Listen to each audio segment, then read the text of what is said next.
এখন আছি ভারতের সবচেয়ে সেরা জু নন্দনকানন। আর নন্দনকাননের ভেতরটা তোমাদের সবাইকে ঘুরিয়ে দেখাবো, আর যা যা হবে সব তোমাদের সাথে শেয়ার করব।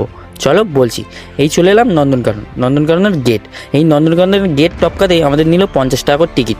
আর 50 টাকা করে টিকিট কেটে আমরা চলে এলাম ভিতরে আসার পর দেখলাম ময়ূর, হাঁস ও অন্য অন্য অনেক রকম পাখি। দেখার পর চলে এলাম হরিণ দেখতে, অনেক হরিণ দেখার পর চলে এলাম একটা বড় ডাইনোসর দাঁড়িয়ে আছে।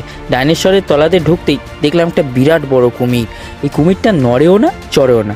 এই কচ্ছপগুলো কী জাতির আমরাও জানি না। কিছুক্ষণ ঘোরার পর আমাদের ইচ্ছে হচ্ছে বাঘ দেখব, বাঘ আর দেখতে পেলাম না। ফাইনালি একটা বাঘ দেখতে পেলাম, একটা মাংসর পিস খেতে দিয়েছে। মাংসর আর পিসটা নিয়ে এপার ওপার করেই যাচ্ছে। তারপরে দেখলাম দুটো চিতাবাঘ গাছে উঠে বসে আছে। তারপরে দেখলাম যে বড় বড় দুটো হাতি এপার ওপার করছে। তারপরে দেখলাম যে একটা বাঘও এপার ওপার ও ঘুরে ঘুরে আমাদের দিকেও দেখছিল। তারপর ইচ্ছে হলো না এটা সিংহ দেখি। সিংহ দেখার পর বাবা বলছে যে না, অনেক দিন হয়ে গেছে যে আমি ভাল্লুক দেখিনি, আগের বারে এসেও ভাল্লুক দেখা হয়নি, তাই চলো ভাল্লুক দেখতে। এই হচ্ছে ভাল্লুকটা দেখে সত্যি খুবই ভালো লাগলো। তারপর দেখলাম কিছু পাখি। এত সুন্দর সুন্দর পাখিগুলো আমরা দেখে হোটেলের দিকে যেতে থাকি। এরকম মিনি ব্লগস দেখার জন্য চ্যানেলটা সাবস্ক্রাইব করো। বাই।